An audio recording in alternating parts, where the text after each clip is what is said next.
Hi, everyone. This is Megan. And this is Steven. And this is the Synchrony podcast, where we talk about transforming apostolic dating culture and ending loneliness in the church.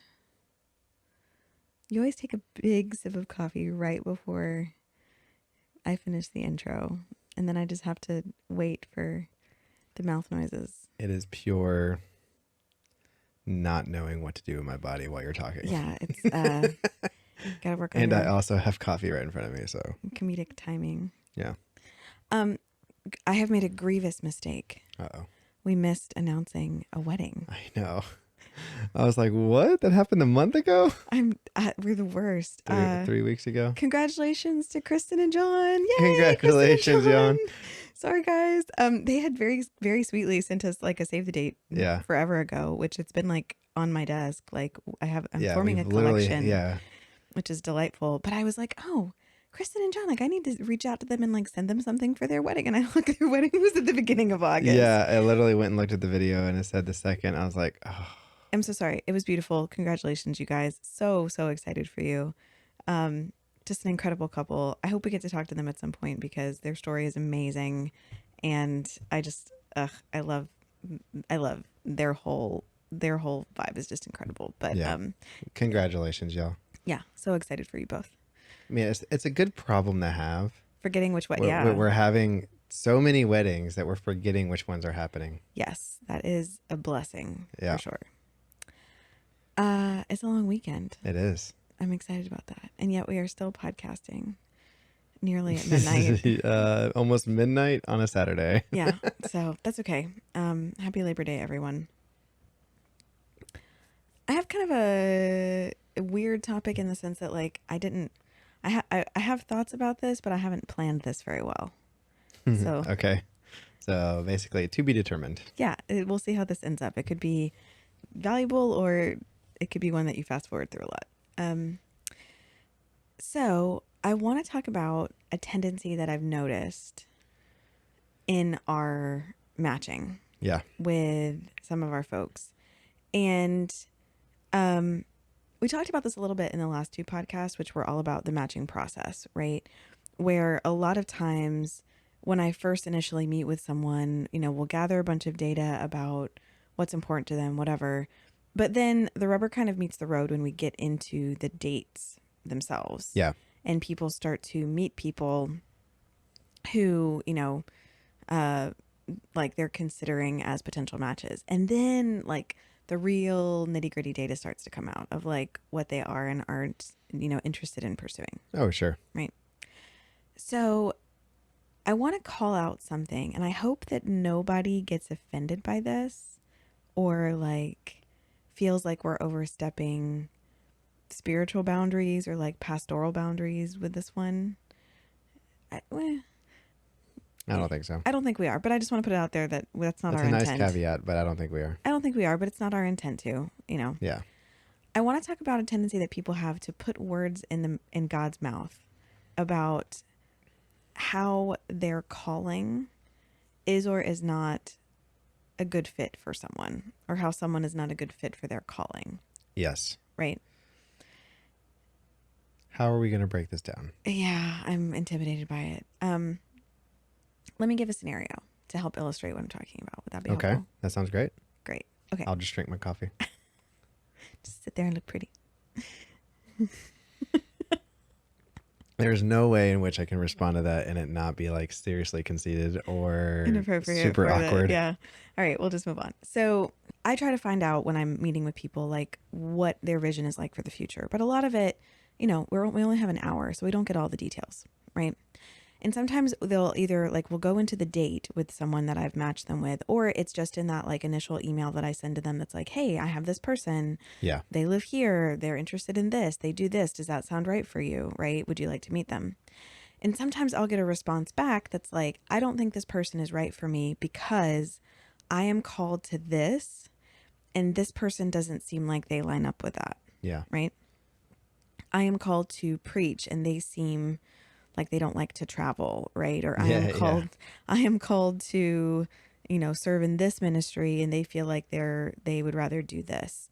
Or, I feel called to live where I live now and they feel called to live where they live, and I don't see how we could build a future, right? So I want to talk about this idea of calling and how sometimes we impose our vision of what a calling should look like onto a situation instead of allowing God to demonstrate to us how he can make that calling come to be. Yeah. Right. I think before we move on, I think we have one caveat for this. Yeah. If you are an active foreign missionary. Yeah, but that's a logistical thing. No, I know, but that's I'm saying, like, that's the one where, like, I feel called to missions. I also live in Iraq. Like, yeah, I'm talking to you from a bunker. Yeah. So also, so I would need someone who would be willing to do some sort of missions work. Right. So, like, I feel like that's a logistical necessity at that point. But if you're committed and you're working the mission field, for sure. Yeah. But even then, it's like, you know, I think that when we say, oh, I'm called to do this, and it means that I'm called to, you know, go pursue this thing. And that means, in my mind, I'm saying I need a person who's like this. I'm going to tell part of our story to actually illustrate this concept. Okay. Again, apologies to all of you who have heard this ad nauseum. I mean, it's been at least 65 episodes. Yeah. So. Yeah, it'll be fine. No, it's crazy. It's that loud. Yeah, it's wild. Okay, so you and I dated for a minute. We did. And then I dumped you. You did. I did. It was very sad. You're a jerk. Yes. But I dumped you because I felt legitimately, I was not apostolic Dear John lettering you. I felt that we needed to have space. Like, I felt like something wasn't right spiritually. And it was Jesus. It was Jesus. And I do believe that that time that we spent apart was really important because it helped us helped me figure out my values. Mm-hmm. It helped me figure out what my values were. And I knew I wanted you the whole time. Yeah. But it helped me identify what my values were. I needed that time of prayer and reflection to understand why you were the right person for me. Right. Yeah.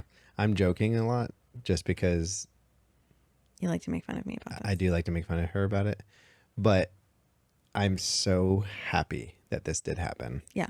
The way it did. So when we broke up, again, for those of you who haven't heard this story, what happened was I felt an uneasiness in my spirit, and legitimately you just felt really weird. I had no reason to. Our relationship was going really well. But I told Stephen, I said, I think we need to take some time apart and pray and fast and really seek the face of God about this. So we did. We took like a week or two, I think. I think we did like a week fast or something like that. Or we fasted. I was on a retreat and like we just kind of disconnected, you know, and didn't talk really. And when I came back, I said, look, I don't have any answers. You know, God didn't like thunder anything down from heaven. I just don't feel like we're supposed to be together right now. I think we need to step aside. And you didn't like that, but you got on board. You know, you were... What did I say? You said, I'm so proud of you for listening to the voice of God. It was very hard to hear. We cried a lot and we broke up. Yeah. Right. And I did say that if we are breaking up, this is not going to be one of those where we still continue to talk and kind of like hold on to things. Yeah, we broke up yeah, for I said like we're a long time. I was like, not that I wanted to, but I said we're disconnecting. Right. So here's what happened in my brain when we broke up. I went, because I'm trying to make sense of this whole situation. I'm seeing you're a great guy, but I do feel that God has legitimately separated us, right? Yeah. And I'm going, okay, well, what does this mean? Like, why is this happening?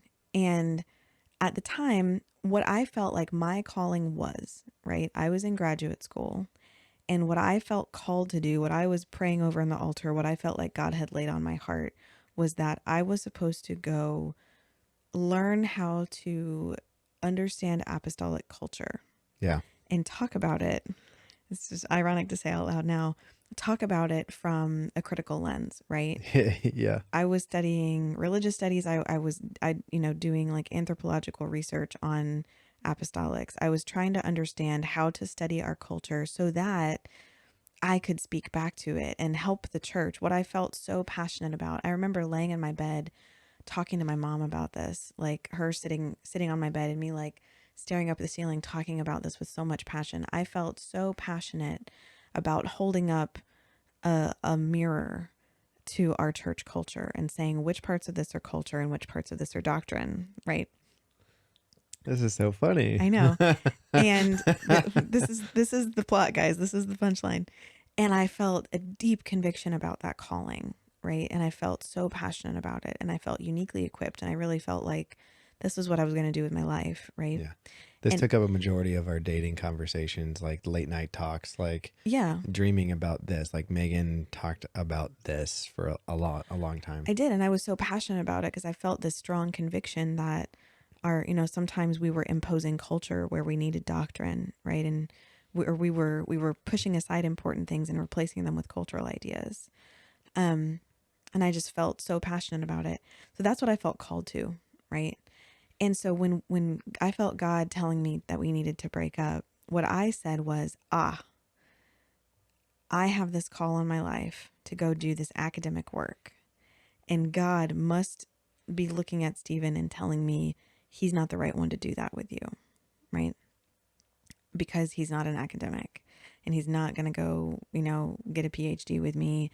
And he's not going to want to travel around the country while I chase tenure at a university, right? Which at the time I was on track to go to nursing school, so it could have worked out. But. Right.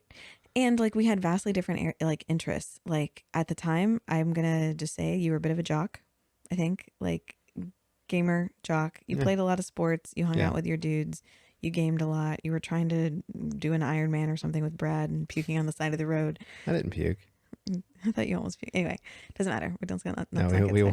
We wanted to die, but we did not puke. Okay, so like we were living different lives. Sorry.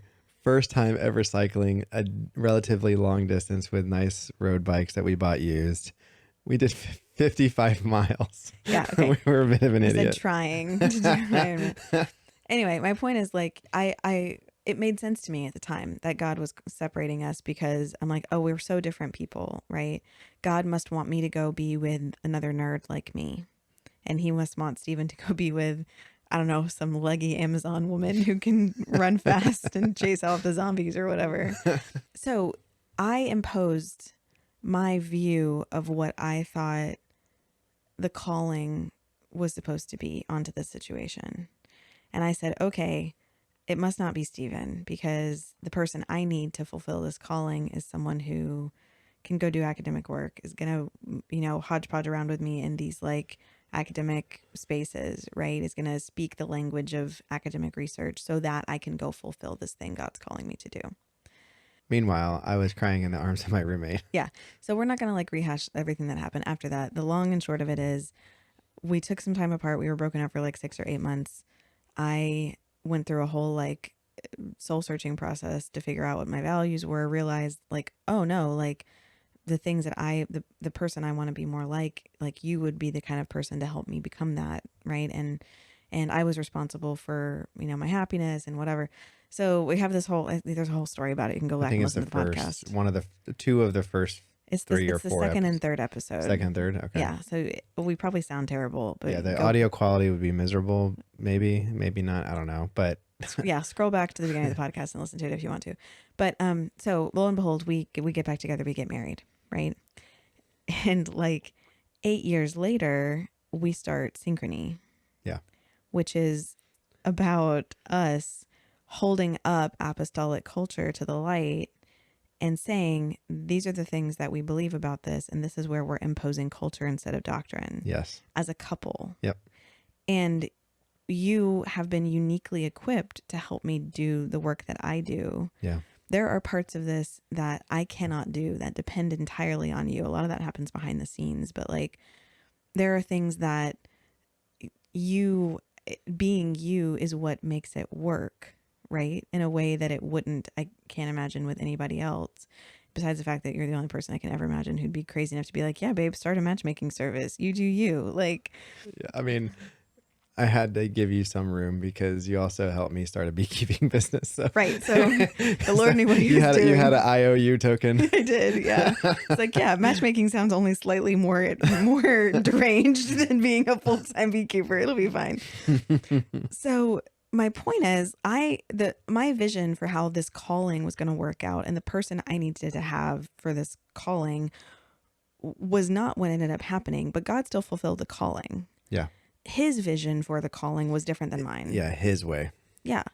And I believe right now, like, I don't believe that God wanted me necessarily in a university. No. And I want to also say that every step of the way in our first 8 years of our marriage leading up to Synchrony, we thought we knew what the next step was. And it's been so funny. And God orchestrated us being put like chess pieces in different areas of our life to mold us, to give us the exposure and experience, and surrounded by people who are struggling with the same experience that we're now trying to help people with, and putting us in next to ministers who have a real strong heart for people, and like just moving us around and molding us. And we still thought like, oh, we knew where we're going. Yeah. And now next thing you know, 8 years into our marriage, lightning strikes your brain. You're like, I want to start a matchmaking business. And we still, I don't really think until like recently we saw the correlation between your original calling and this, you know? No, I mean, I knew I was passionate about it, and it felt very like on brand for me, but it took me a minute, and I don't remember what we were doing, what we were talking about, just to be like, oh, like we are doing the thing. Yeah. That I felt God laying on my heart those years ago, laying in my bed, talking to my mom about how passionate I was about the church and doctrine and culture, and dividing those two things and looking at them critically. And it's literally the opposite of how you envisioned it. Yeah. Like I never envisioned it happening in this setting. Yeah, About I'm not even talking about matchmaking. I mean, like the setting that you thought it was going to be in, from what I understand, was like fully college academic tenure, like searching the country, looking for a very 1 in a million job that would have like, and hoped that you had listening ears. Right. Like I don't know how that would have ever worked, but my point is, like, in my humanity, I did not have the creative ability to see what God was envisioning for my calling. Yeah. And if I had insisted that, no, I know that my calling looks like this. Yeah. Knowing what I know now, I would probably still be single. Honestly. Yeah. Because I tried to go find me an academic on the singles networks and Facebook. You're lucky you wrote me a song, or else I wouldn't have taken you back. Thank you. Yeah. Song in the description. No, stop. No. I was thinking it. No. Like I tried. Yeah. And got rejected by those guys, by the way. Oh, I know you did. Yeah. And, you know, I think that if I had clung to that vision of how I thought my partner needed to look so that God could fulfill his call in me, number one, I would have been imposing my view of the call on top of God's. Yeah. Because I couldn't have come up with this then. Oh, right? 100%. This whole thing, I couldn't have imagined it then. But God already knew what he was lining up and the pieces he was lining up. So I'm not saying that he if I had insisted on that he wouldn't have allowed me to have a good life, right? Yeah. But my goodness, what I would have missed out on. Yeah.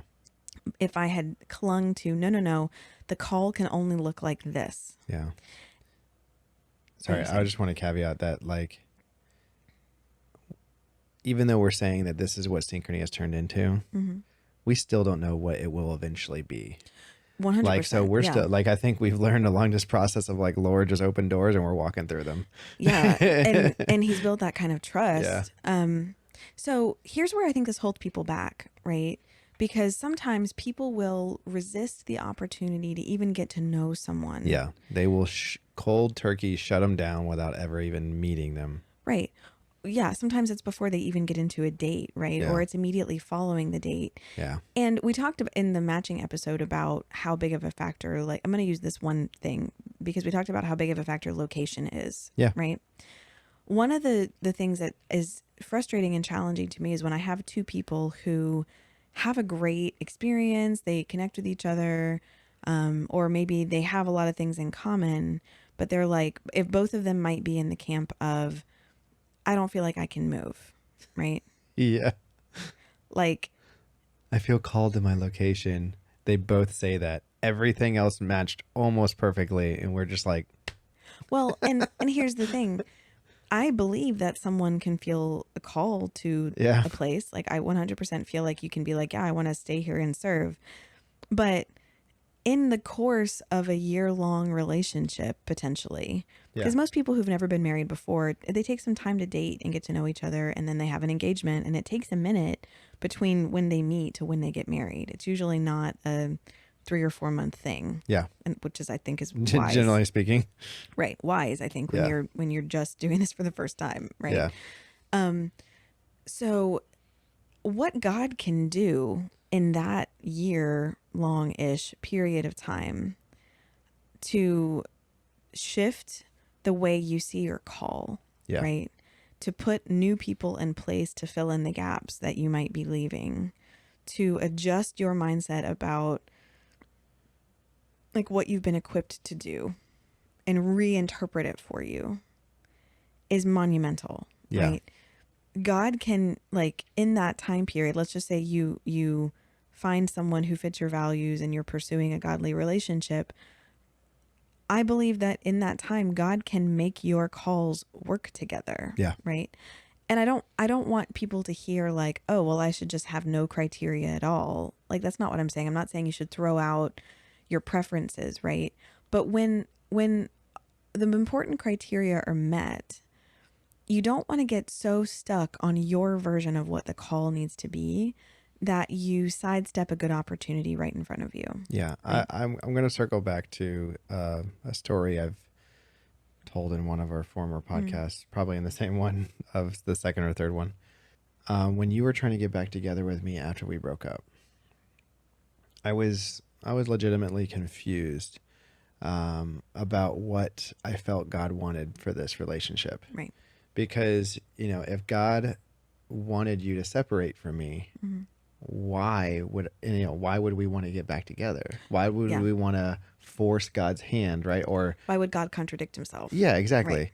And so I went to my father figure / role model and pastor at the time, and took everything that you presented to me basically as a way of getting back together. And I showed everything to him, and he goes, Stephen, what's your question? Like basically what Megan sent me, like this package with like a letter and a song, and it was beautiful and amazing and wonderful and very creative. And I took a month to respond. In that month, this was happening. I went to my pastor and I said, I don't know what God's will is. I was very confused. I was like, I really like this girl. I think she's amazing. I think we can do great things together. But if God led her to separate from me, why would we get back together? And one of the things he said just blew my mind. He goes, Stephen, there are many individual women that you can marry around the country. And as long as you guys are both, sound in doctrine, and you guys are willing to listen to the voice of God together, he goes, you can be in the will of God together. Yeah. It's not who you marry that necessarily constitutes the will of God. It's what you do in your marriage that is determining whether you're following the will of God or not. He goes, because, and obviously if your ministries align, like if there's something that you really feel passionate about, and like foreign missions and home missions, it's probably not going to work out too easily. Right. But that being said, when he put the ball in my court, he goes, God, there's a reason why God didn't tell you who to marry in the Bible. He gave us free will. He gave us the option to choose who we want to be happy with. But it's what we do in our marriage that constitutes the will of God. So that being said, it's like, if you take the bigger picture, right? Take my calling, and I can apply that to different women. Of course, I'm saying this in a singular marriage, right? Like, I'm not saying I'm going to have multiple women that's going to help do my calling. You're but saying various women could fit the bill of that calling. Yes. There you go. That's a better way of putting it. Yes. Yes. But that being said, it's what you do in your marriage with them. Well, and even beyond that, like, I do believe that two people can have callings that on paper and legitimately have that calling. Like, I don't doubt the experiences that people have in the altar where they feel like God impresses them to do something really specific, right? Yeah.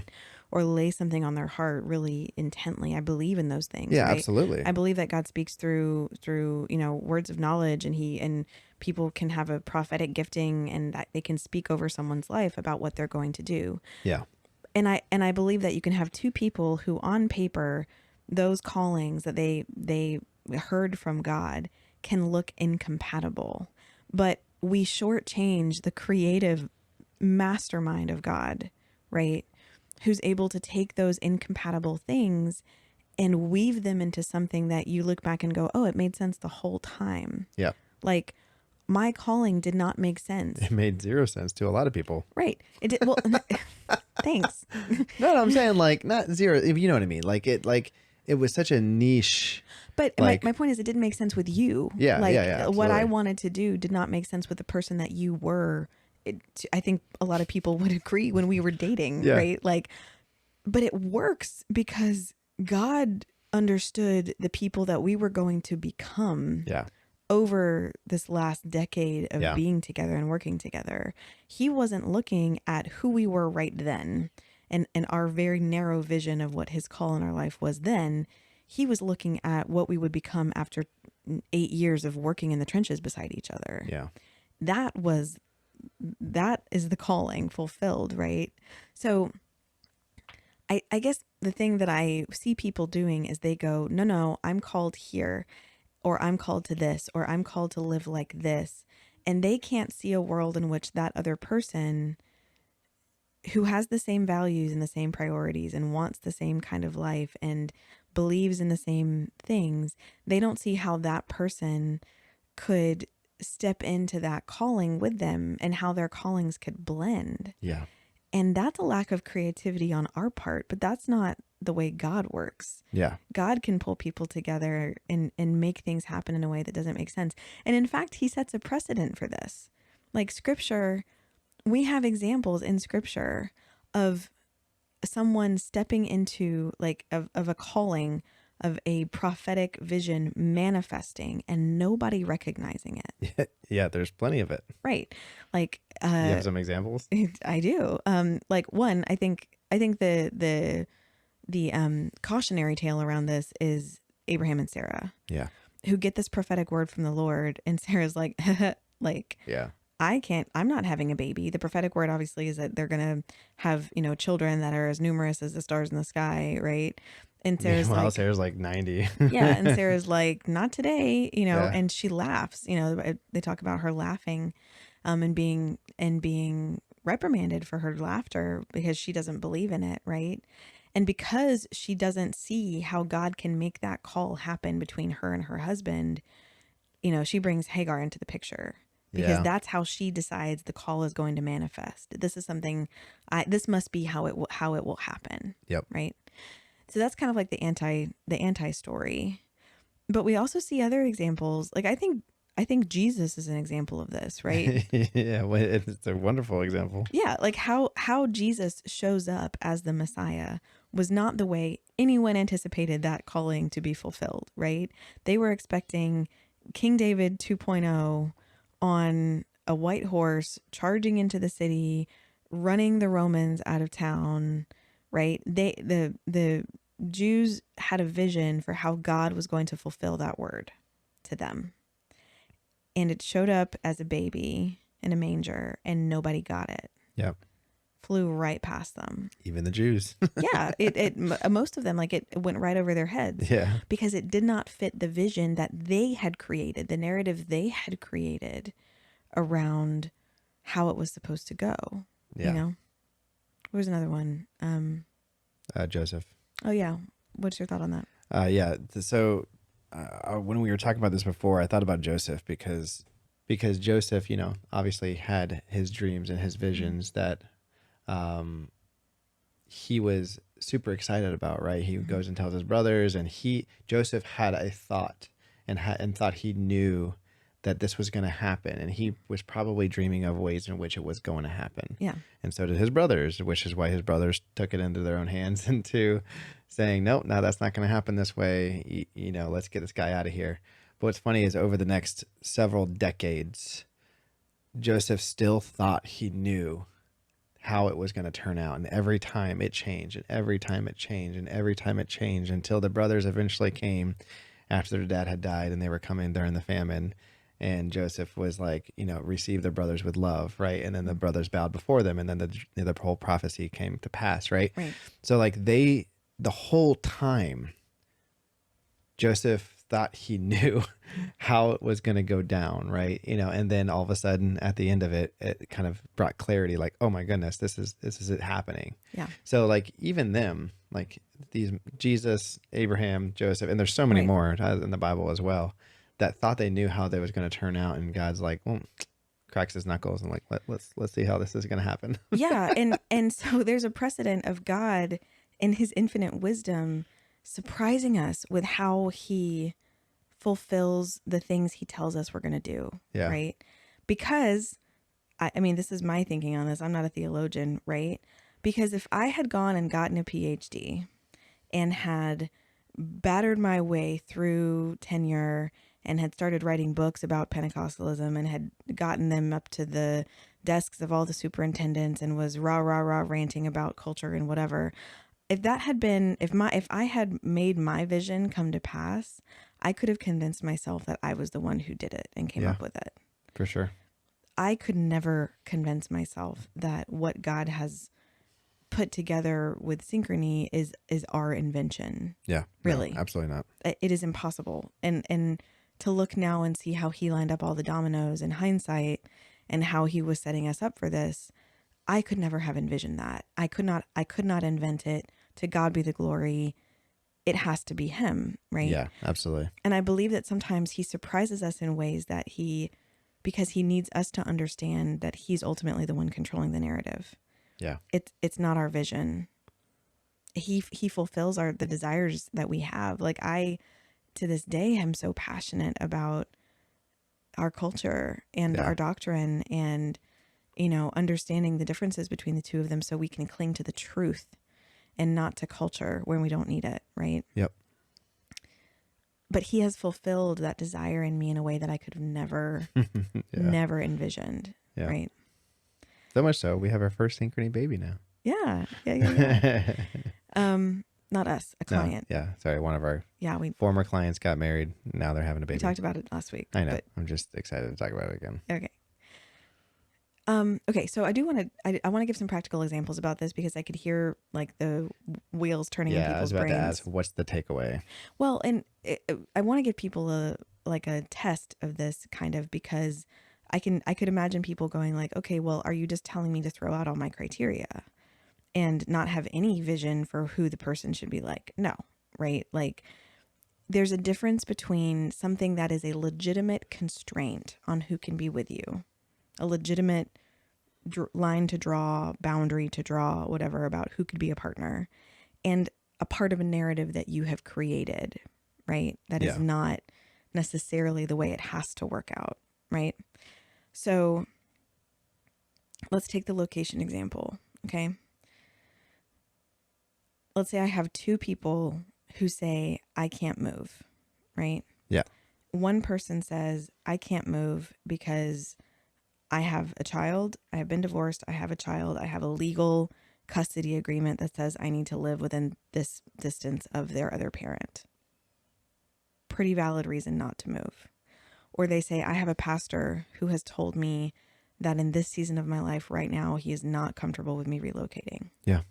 Valid reason to move. Or not to move. Sorry, not to move. Sorry. Valid reason not to move. You got to listen to the voice of your pastor, right? Or, someone says, I have a job. It is a very unique job. It is a job that I love, that is very stable for me. I doubt I could find that job elsewhere. So I really don't want to move because of the job that I have here. That would be very difficult, right? Unless all the doors were to open, right? Yeah. Legitimate reasons to want to stay where you are. None of those are wrong. Like those are real legitimate reasons for why someone might need to stay where they are planted. Those are constraints. I can see one more. There's probably more, but like taking care of a sick family member or something like that, or maybe not sick, just taking care of a family member. That's a really good point. That's another one that we hear fairly frequently, where someone will say like, I have an aging relative, or my parents are older and I am their only caregiver and I need to be here with them. Right. Yeah. So family obligations, legitimate job restrictions, pastoral counsel, legal obligations. Yeah. Legitimate reasons to stay where you are. right? Someone who says, I feel like God has called me to do this work here. Okay. And you can keep doing that work for the next year to year and a half or however long you want to be in a dating relationship with someone, right? But God might change that. Yeah. Or might change how the other person you're talking to is viewing their calling, right? Like, yeah, there's creative potential there where I would say, Lord, I believe that you've laid this on my heart, but I don't necessarily know who could fit into this in your vision. Close the door if you don't want me walking through it, but I'm going to say yes to this opportunity to meet someone. Yeah. Right. I think that's the thing that's the most unfortunate. Mm-hmm. And we've already mentioned it earlier, but when you see someone like completely reject an opportunity to get to know someone better, Mm-hmm. because in the call, when they got to meet each other, something was said where they both say like, oh, I'm really passionate about where I am. I would like to not move. Yeah. Like, don't get me wrong. I understand that's valid, but is that a good enough, like, why can't you get to know each other more? We had another example of this, and I don't want to throw anybody under the bus. I'm always very excited to work with missionaries. Yeah. Because, I mean, we believe in what they do. Yeah, obviously. absolutely. So I finally had the ability to match two missionaries, which I was very excited about. Both of them had they were serving overseas. Yeah. They were called to it's different regions of the world slightly. Yeah. But we're serving the same religious group of people. Religious group, and I think even language. No? Different language. Oh, okay. But a lot of crossover in terms of the type of challenges they were encountering, the spaces they were in, just a ton of similarity in that, right? Yeah. Slightly different parts of the world. And they were both actively serving in those fields when I connected them. And they had a good conversation. I don't know if they, had all the things there to say like, oh yeah, I want to keep talking to them and they're interesting. The thing that both of them referenced was, I don't feel called to the people that they serve. Right? Yeah. Yeah. And I'm over here like, I know for a fact that there are missionaries who work in a field for 10, 15 years and feel a deep connection and love for that field. And all of a sudden one day they get a phone call that says, you're coming to the other side of the world, and God moves that. Yeah. And I'm not saying it's 100%. easy. Yeah, sure. But the missions calling is about, Lord, when you open the door, I go. Yeah. And so it shocked me. And honestly, there are times when I think I'm going to say something a little spicy, and I don't know if that's what was happening in this case, right? So this is not me talking about this one particular case. Yeah, but we've had similar situations like this. Right. In a lot of these scenarios, what I hear is, I'm going to use God as an excuse because I don't find this person completely attractive. I don't think that this person is a good fit for me for other reasons. And because they don't fit the vision of who I think I should be with, I'm going to assume that it's God's will, and I'm going to put words in God's mouth to say that they're not right. Yeah. And I'm not telling you to throw out your preferences or throw out your vision, but entertain options that don't seem like a perfect fit, because you might find in the process of getting to know someone for a few weeks, and you might not, but you might find that, wow, like, I didn't see how our callings overlapped. I didn't see these places where we are so deeply aligned, and these deep passions and interests that do seem to want to chase the same thing, right? It might not look the way you envisioned it. Yeah. And it might be better than what you envisioned, what you cooked up in your mind for how God was going to fulfill that call. I have a slightly carnal way of relaying this, but it's also really relatable. Yeah. It's the whole analogy of the man who basically prayed for God to help him. Oh, the guy on the roof. Yeah, the guy on the roof in the flood, right? And the guy comes. It's a joke. There's a guy on. It's a joke. Yeah. there's a flood and there's a guy who won't evacuate his house. Yeah, he's basically like, don't worry, God's gonna save me. God's gonna save me. So like the first round, like a guy on a John boat comes by, he's like, hey, you want to come help me? Do you want to come with me? Do you want to come to safety? He's like, no, don't worry, God's got me. He's gonna rescue me. And then later it's like a helicopter, and then after that he gets swept away in the water. And he passes away. He goes up to heaven, says to God, why didn't you save me? He's like, I sent you 3 different forms of rescue. Why didn't you take it, dummy? Like, yeah, it's the same concept. Like he had in his mind the idea of what was gonna be, right, and God was trying to help him. And so it's like one of those things. It's like,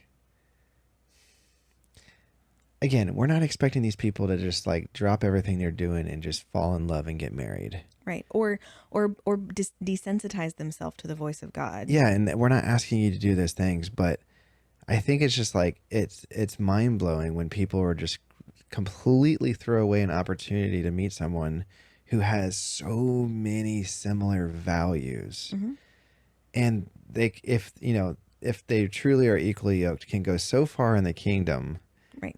But they don't even give it a shot to even get to know someone. Yeah, especially when they come back and say, "Oh, I'm so cripplingly lonely." And then they turn down an opportunity or like this, like, right. And was like, well, why didn't you at least try to talk to this person and get to know them? Yeah. And again, I don't want to sound harsh, No, and this is hard. And honestly, like we get so much messaging in the church, especially like as young people growing up, about like defending your call, chasing your call against all else, being willing to sacrifice everything, pick up your cross, being willing to forsake father and mother to chase the call. I don't want to diminish the desire to follow God and answer a call, right? Yeah. But I think I'm going to give 2 practical pieces of advice to maybe help illustrate next steps, because I think people might be hearing all this going like, okay, but what do I actually do about this, right? Yeah. Okay, so step number 1 is if you've written down your criteria that you're looking for, or if you have a list somewhere, or if you've done a consultation with us, right? Go look at your criteria and label the things that you are looking for as a constraint or as a preference, right? Which ones of these are constraints, meaning there are logistical barriers, blockers to why I need to have someone like this, right? So basically a nice to have and a have to have. Yeah, like nice to have, need to have. Like I need someone who lives in my zip code because I can't move because of a custody agreement.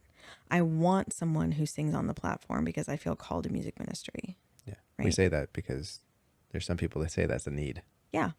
I need someone who is okay with me being a licensed minister, because I am pursuing license. I need someone who's okay with that. I want someone who is also a licensed minister who's going to preach with me, right? Yeah. Like I could go on this forever, right? There's a difference between needs and wants, right? I need someone who's going to be okay with this. I want someone who's going to act like this. I'm not saying throw out your wants, but label them, call them what they are. Yeah. This is a want, not a need, right? Yeah. And then pray and say, Lord, these are my needs and I'm lifting them up to you. I need these things, right? Fulfill these. These are my wants and I'm putting these on the altar. Yeah. Fulfill them in the way that you see best. Because I do believe that God desires to fulfill the things that we want. Yeah, absolutely. But he's going to fulfill it in his way. Yeah. And that's not always the vision that we have. And when you meet someone then, again, you've got your needs and you've got your wants. I don't think that you have to be the defender of your calling. Yeah. Right? You say, Lord, here's how this person meets my needs, but they don't meet my wants. Tell me yes or no. Is this something that I can walk into? Right? If I don't hear a no from you, I'm going to give them some time. Yeah. Right? Close the doors that you don't want me to walk through. Prevent me from getting into a relationship where these things cannot be met. Right? Yep. Make it very obvious and evident to me, make it clear to me, confirm it for me, whatever you need to have in your sort of faith walk to say, God, give me the confidence that I understand your will in this situation. Let me hear your voice clearly and be sensitive. But until you say no, if this person meets my needs, I will continue to engage, right? Yeah. I'll have the conversations. I'll prayerfully and carefully walk through the door until you close it. Yeah. And see what happens then. Yeah, exactly. Because I think that if more people did that, we'd have less people who are lonely. Yeah. And people listening to this, we're not just talking about this is what we want our clients to do. No, anyone can do this. This is something that anyone who's listening to this who is pursuing a relationship, mm-hmm. you might be turning down opportunities because some of your should-be wants are currently classified as needs. Yeah. We have a lot of them, you know. Yeah. Like I and some of them it's easy to pass judgment on, right? And I even gonna say, mm-hmm. take a really good look at what your wants or your needs for attractions, certain types of attraction, and just reevaluate them, pray about them, mm-hmm. and see if some of them could be wants. Yeah. Because sometimes people say, oh, I mean, this is risky. I need to marry someone of my same race in order to be attracted to them. Yep. Really? Like, you don't think that the Lord can give you someone from an origin and background that you wouldn't have anticipated and allow you to feel attraction and desire for them because they're the right person to step into the calling with you, right? Yeah. Like, you don't think God can give you that for someone? Or they'll be like, you know, I need someone who, I need someone who's this age, right? I can't date someone who's younger than I am because they're going to be immature. Yeah. I can't date someone who's much older than this because I want to have children. Yeah, there's a lot of preconceived,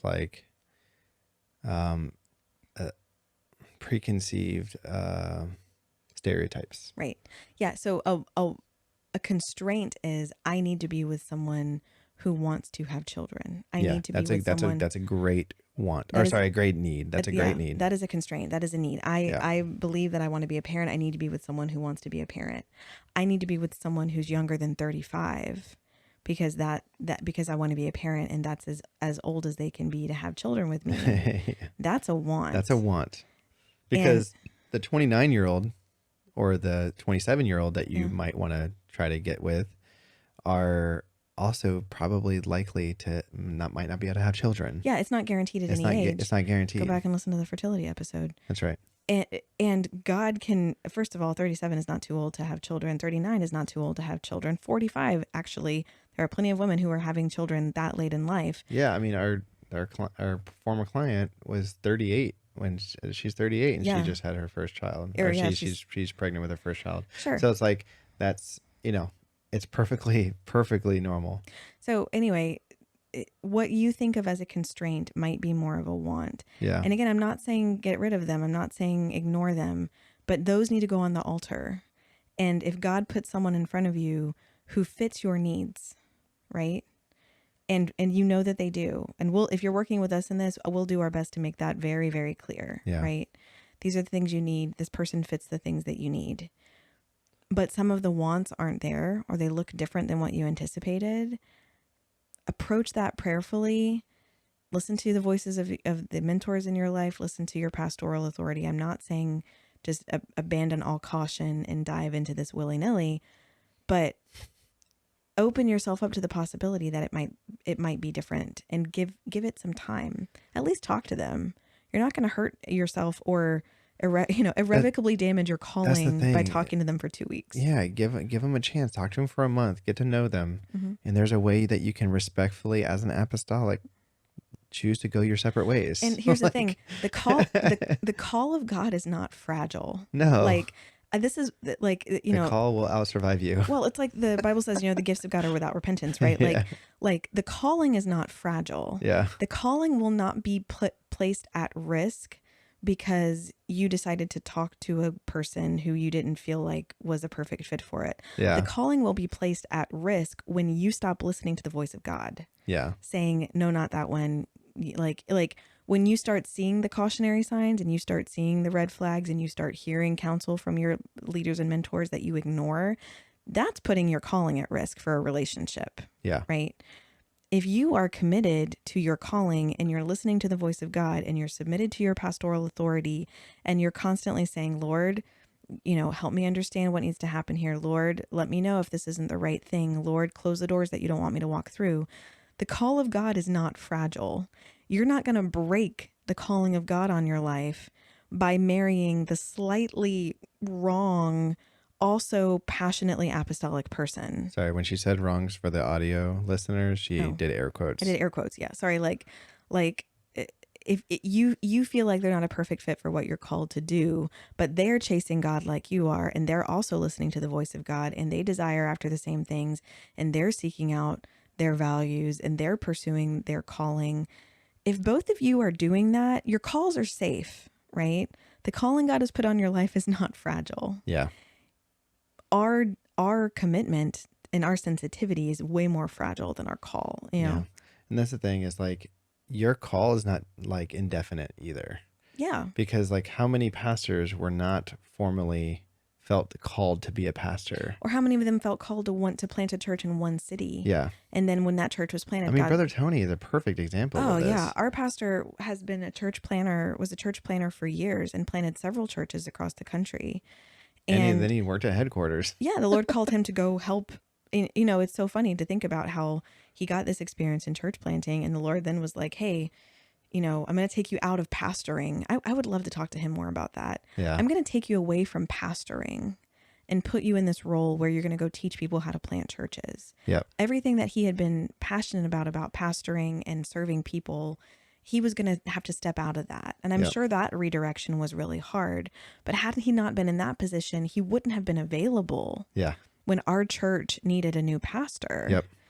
And the Lord brought him into a pastoral role that it's like it was tailor-made for him. He's done a fantastic job. I cannot imagine someone besides the Tonys filling out the role like they have. I mean, it's just incredible.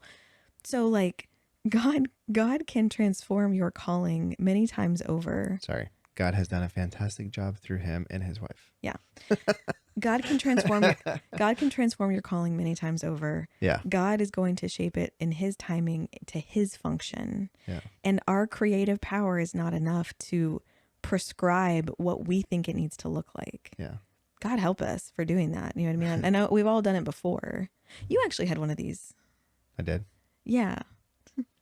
Can you remind me so that way I can have a... It's kind of in the inverse scenario. You got prophesied about someone and you decided that it fit one person. Yeah. Tell the story. Yeah. So I was in the middle of a relationship and with a wonderful person. Yeah, she was a fantastic person. And I got a random phone call from a gentleman that I never talked to.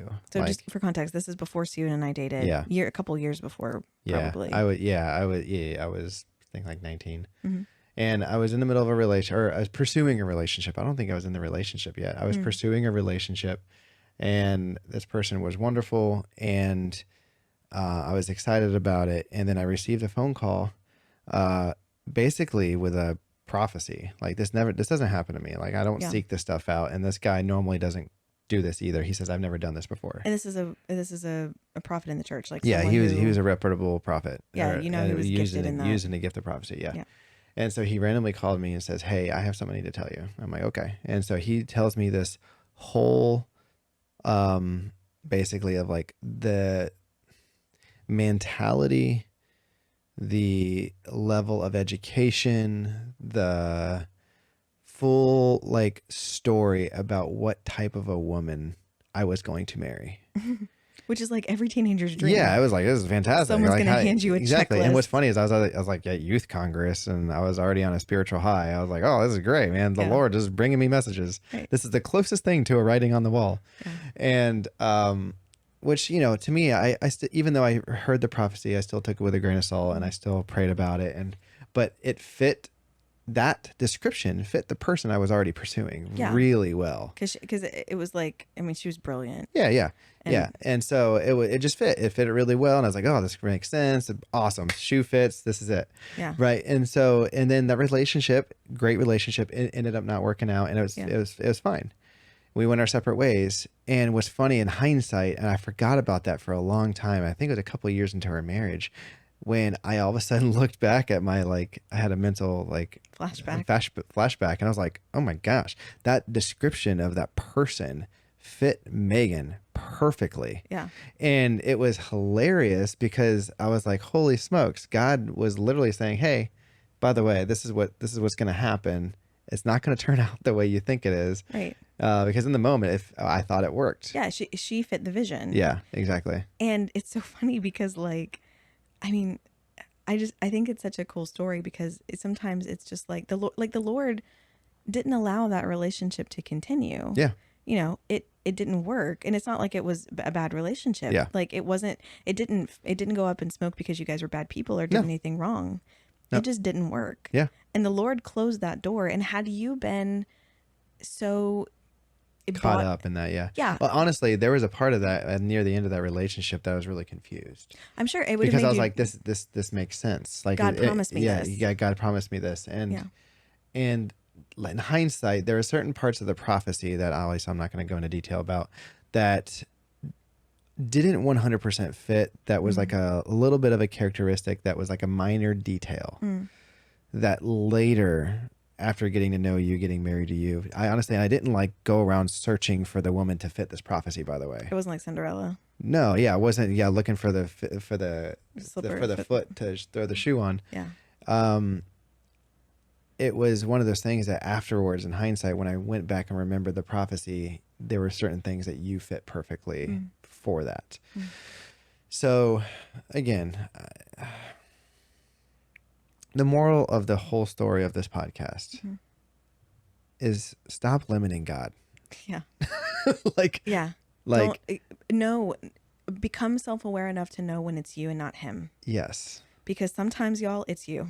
Like, I don't mean to, I'm so sorry. It is God sometimes. Your desire is in the right place. Your heart is chasing after God. Yeah. But the limits are yours. Yes. Not his. Yeah.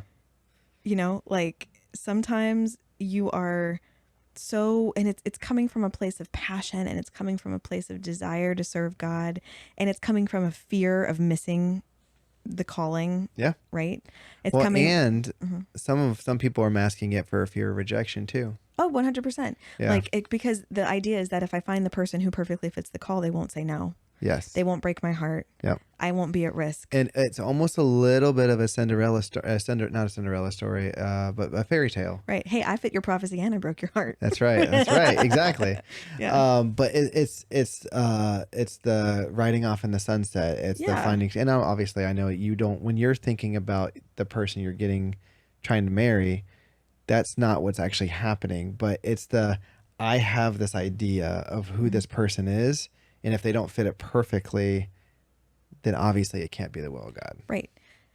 So know when the limits are the Lord's or they're the logistical constraints of your life, and know when they are coming from you. Yeah. And that's going to require some reflection and some discernment. It might be some fasting, might be some praying. Yeah. Take your list to someone that you respect, a spiritual mentor, and say, hey, which of these things are needs and which of these are wants, right? Yeah. And put it up before the Lord and say, God, reveal to me. This was something that I prayed during that time when, oh man, this is so wild because I hadn't thought about this in a minute. Go ahead. Let's talk about me. While we're circling back to the beginning, it's all coming full circle. While we were broken up, we planned it. Yeah. While we were broken up in that season, right, of being apart, I prayed. This was part of my prayer. God, reveal to me the things that I want and the things that I need. Reveal to me the difference. Reveal to me where my vision, like my ideas, are getting in the way of you. Like I remember that being one of the days when I was really wrestling with, but God, Stephen doesn't fit this calling. But God, Stephen doesn't match up with this. Like I was like, Lord, show me the difference between how I'm seeing things and how you're seeing things. Let me see Stephen through your eyes, not my own, right? That was a game changer. He's like, I need to give you someone who sees the world in a more simple manner. To bring you down a notch. For real though. And also you brought me up many notches. I'm happy to help. But like many of my childhood friends would attest. And like, I don't think people saw it. It's funny. All right, Steven, you're too dumb for her. Like, people said really stupid stuff to us. Yeah, I know. At times, you know, of like, oh, like I wouldn't have thought you guys would work. Yeah. But look at you. Yeah, like, look at God. Thanks. Thanks. Yeah. But yeah, so anyway, like, pray that prayer. Yeah. Have that conversation with yourself. And we're not here to judge. If you come back to us and you're like if you're one of our clients and you come back to us and you're like, man, I got a lot of this wrong. These are things that I want but not need and whatever. That's great. If you come back and you're like, nope, I still feel like I really need all these things. Sure. Like, we'll listen to you. That's fine. We just want you to analyze it. Like, like if that's the case, if you come back and say, nope, it's peachy keen. This is the way it needs to be. Mm-hmm. That's great. Just think about it. Just think critically about it. Yeah. All right. Have we beat this horse enough? Beat the dead horse enough. Yeah. Yeah. I didn't imply. I just implied that the horse was dead because of the saying. No living animals were harmed in the making of that metaphor. Yeah. I think there is one thing I want to add. Okay. If you are a listener and you're not one of our clients and you don't have someone that you trust to be transparent and truthful about your list, if you do have a list, or if you are starting to think about these things, about your wants and needs, feel free to send them to us. Obviously, we're not going to post them anywhere. It's private information. Yeah. And we'll be happy to be transparent with you. Listen, if you want to come do a consultation with us and us not match you, like, if you want to keep control, or if you're considering a relationship with people that are prospects for you, but you don't feel like you have enough of an understanding of your own wants and needs and priorities and values, you're welcome to come do a consultation with us and we'll help. Yeah. Like, we've had people do that before who have prospects, but they're like, I don't know if I'm going to make a good choice here because I don't really know what I'm looking for. Yeah. We're happy to do that. Like, it doesn't have to be just because you want us to matchmake you. Obviously, we love to do that. Yeah. But if you feel like you just need a neutral third party to look over your list and talk to you about it, we're here for that. Yeah. Yeah. All right. I think now it's time for announcements. Okay. Just a really quick shout out. If you were at the New England Singles Conference this last weekend, thank you so much to everyone who picked up a sync pen. We've seen some pictures. They look fantastic. Thank you to Sister Angie for promoting us. Thank you so much. Yeah. Allowing us to have a little spot at your table. So grateful to you for that. Thank you to the organizers, Debbie Farmer. You're incredible. Thank you to everyone who was a part of that. So happy that we could be there in spirit to support you guys. I hope everyone got a pen. We are going to be in Pasadena, Texas. Woo! September, I think in like a week or two, right? Yeah, September 12th and 13th. 2 weeks. Yeah, it's coming up. Information in the description. This is for an incredible hyphen conference. We're going to be there as daytime speakers doing some workshops on connection. Yep. So if you are in that hyphen age, young adult, right, early 30s up to, I think about, then you're welcome to come register for that. And join us. It's going to be really cool. We're very excited to be there. We're also going to be doing some like pop-up podcast interviews while we're there. Yeah, we're going to try to do some interviews and get to meet people. And Steven's been playing around with new techie toys. I like tech toys. Yeah, he's excited to try those out in the field. Yeah, it's going to be cool. Yeah. So join us there. Information in the description below. And Singles at Sea. As a reminder, we are running a cruise in February with the amazing Sister Dana Green. We're going to have a lot more information. We're having live informationals about that coming up soon, right? Yeah, I don't have those perfectly scheduled yet, but we'll get those out soon. We're going to do it. Watch our socials, because we're going to do hopefully an Instagram or Facebook Live about this with Dana to kind of cover everything. We're getting down to the wire, so we want to make sure there's still plenty of time to book. But as a reminder, this is going to be just for apostolic singles to come hang out and mingle. And I've been seeing a lot of people question, like, oh, there's only going to be young people there, or there's only going to be old people there. No, there's a massive age. There's a lot of variety. There's a lot of variety in age. So stop your procrastination and convincing yourself to not go and have a good time with other singles.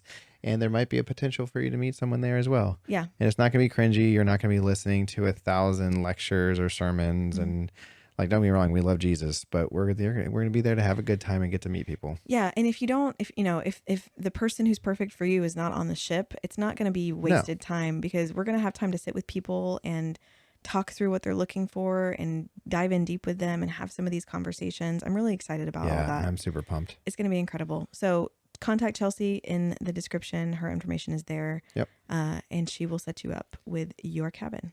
That's right. Hey. Hey. I love you. I love you too. I always love recapping this stuff.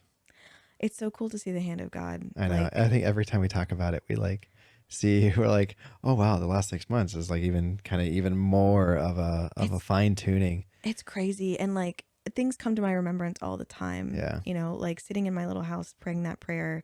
I hadn't even thought about that. Yeah. In forever.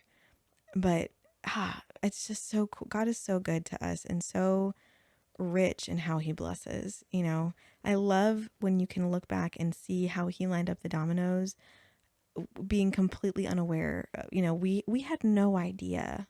Zero idea. What he was doing. Yeah. None. Still don't. Sometimes.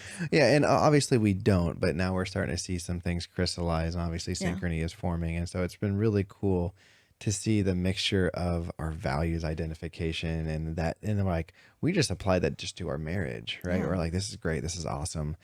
And we felt something like it was really special. And then we were talking to friends about it and then help other people start thinking about it. And like, just the way God orchestrated this whole thing. It's just so cool. He's just doing some amazing stuff. And, yeah, we couldn't have ever predicted it. So yeah, thank you, Jesus. Lord, keep on opening up doors. Yeah, we'll keep close doors that need to be closed. Please. We'll keep walking through things. Yeah, he's got it figured out for sure. Yeah. I love recapping it too. Yeah. All right, you guys have a great long Labor Day weekend. Enjoy. See you later. Bye.